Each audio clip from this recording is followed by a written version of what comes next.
Je m'adresse aux jeunes et à tous ceux qui voudraient bien le rester. Alors, qui sont les jeunes et jusqu'à quand est-on jeune?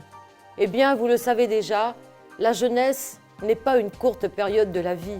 Elle est un état d'esprit, une conséquence d'une attitude, une résultante de votre imagination, de votre créativité. La jeunesse, c'est l'intensité de vos idées, de vos passions dans vos actions. On ne devient pas vieux ou vieille par un certain nombre d'années. On devient vieux parce qu'on s'est éloigné de son idéal ou parce qu'on l'a tout simplement perdu.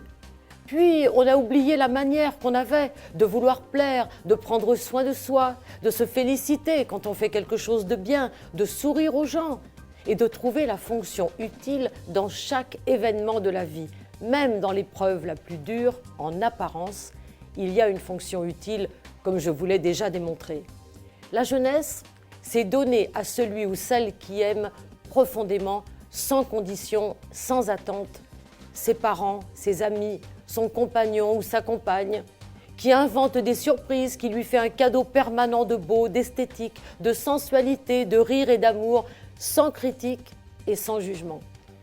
Pour cette fin d'année 2013, je vous propose une recette de jeunesse éternelle.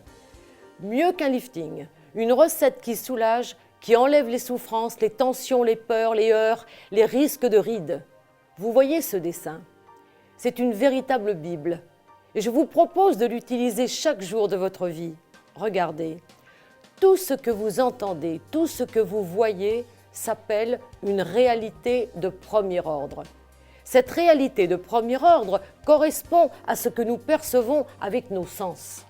On vous a dit ça, c'est un fait. Une personne a fait ça, c'est un fait également. On ne vous dira pas le contraire. Vous l'avez vu, vous l'avez entendu. Mais quand une personne s'exprime ou affiche un comportement, de quoi ça parle? Ça parle d'elle. Chaque individu, enfant, adulte, vieillard, chaque personne qui parle, vous, moi, on ne parle que de soi, de son vécu, de son histoire. Une personne peut parler de vous ou de quelqu'un d'autre, mais toujours par rapport à elle-même, avec, consciemment ou inconsciemment, une intention. Laquelle? Nous sommes des systèmes humains complexes, car nous n'avons pas les mêmes modes de fonctionnement. Nous revendiquons chacun d'entre nous des valeurs importantes, mais pas les mêmes. L'amour, la reconnaissance, le respect, la fidélité, la santé, l'humour, l'harmonie, etc. Il en existe un certain nombre. Et quand on a une valeur, on a l'impression qu'elle est universelle. Tout le monde devrait bien avoir cette valeur-là. Nous avons pour chacune de nos valeurs des croyances, des règles de fonctionnement qui nous viennent de nos parents.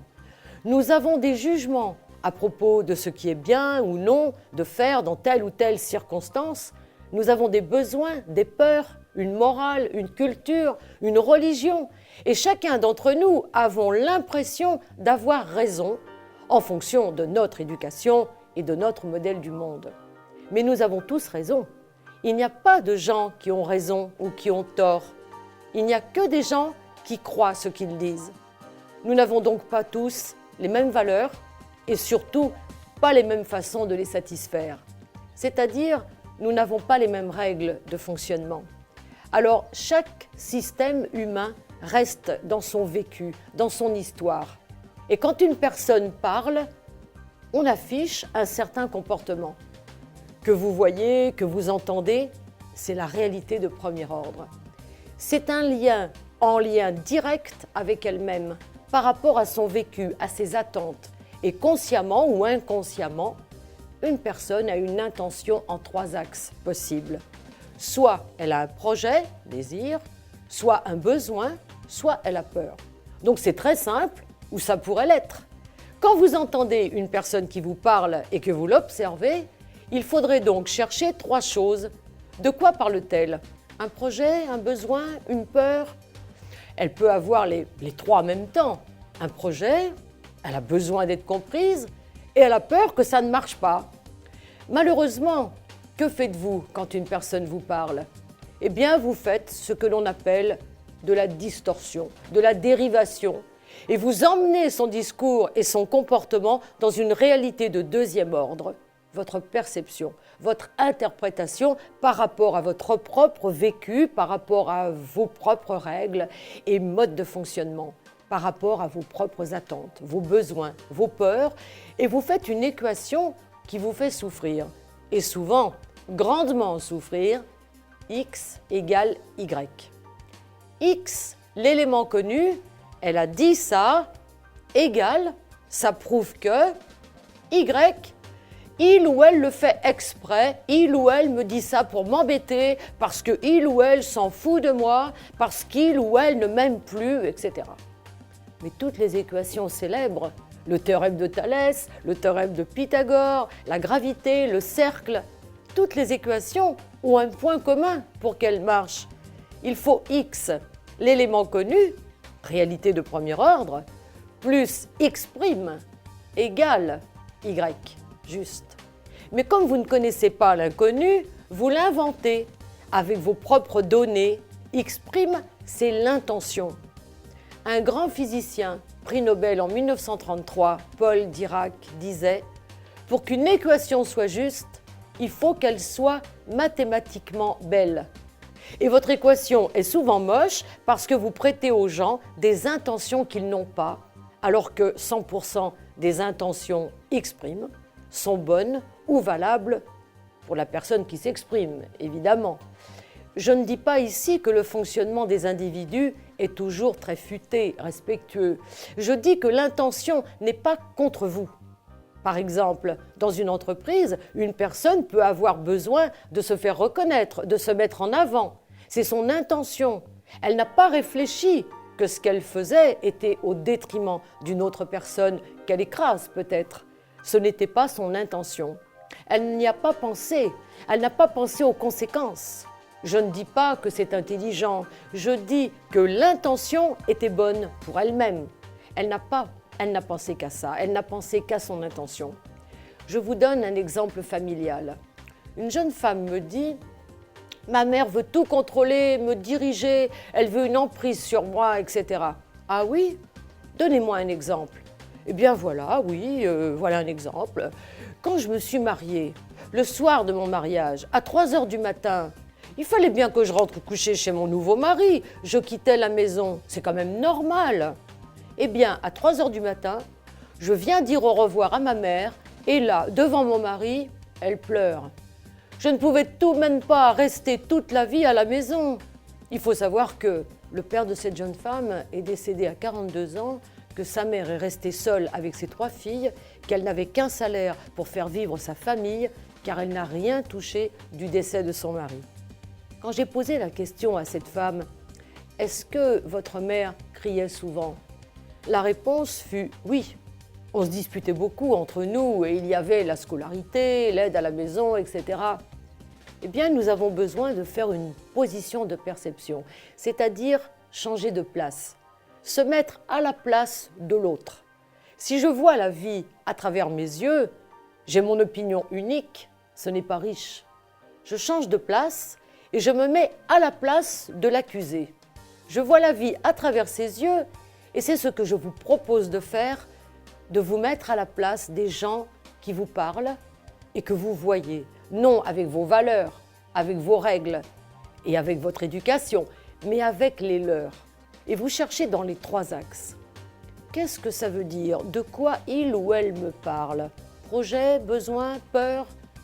Dans cette histoire, si je me mets à la place de la mère qui a élevé ses filles seule, qui a perdu son mari très jeune, je me dis, ma fille part ce soir, de quoi se souviendra-t-elle? Des bons moments, ceux où j'étais gentille, joyeuse, ou se souviendra-t-elle de mes énervements, de mes disputes? Je n'ai pas le temps de lui dire que je regrette et que je voudrais qu'elle ne se souvienne que de ce qui était bien, parce que je l'aime, ma fille, mais j'ai trop à dire. Je n'ai pas le temps, et surtout devant son mari. Eh bien, si je suis cette mère de famille, je pleure. Peut-être aussi, je pense à son père qui serait fier. Vous voyez, c'est très beau une équation juste. Il faut rester dans l'axe de celui qui parle. Chercher le projet, le besoin, la peur. Une femme me dit « Mon mari fait tout pour m'embêter. » Oui, donnez-moi un exemple. Eh bien, par exemple, j'avais acheté une belle nappe. Je l'ai mise sur la table de jardin. Je reviens des courses un samedi. Mon mari l'avait enlevée, la nappe. C'est pas pour m'embêter, ça? Bon, je m'adresse au mari et je lui demande: quelle était votre intention, monsieur, quand vous avez enlevé la nappe?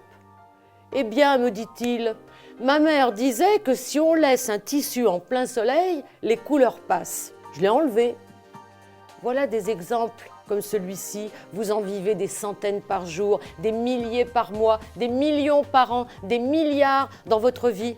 Et beaucoup d'entre vous, vous ressentez des sentiments de détresse, de peur, de tristesse, de haine quelquefois. Les visages se rident, burinés par les colères, les rancœurs, quelquefois des envies de vengeance. Et votre réalité n'existe que dans votre imagination, votre interprétation, votre façon de percevoir les faits, les événements. Vous créez un monde qui vous fait souffrir alors que la réalité est tout autre. Le problème dans nos vies, c'est de tout ramener à soi. Alors, quoi que vous voyiez, quoi que vous entendiez, dites-vous bien, cela ne veut rien dire de moi. Cherchez dans les 3 axes, projet, besoin, peur. En vous mettant à la place des gens qui vous parlent, vous comprendrez leurs intentions pour eux, souvent des peurs et des besoins, besoin d'être compris ou besoin d'amour, d'écoute. Et votre vie commencera à changer. Chaque personne qui s'exprime ne parle que d'elle. Souvenez-vous alors de la réflexion de Paul Dirac.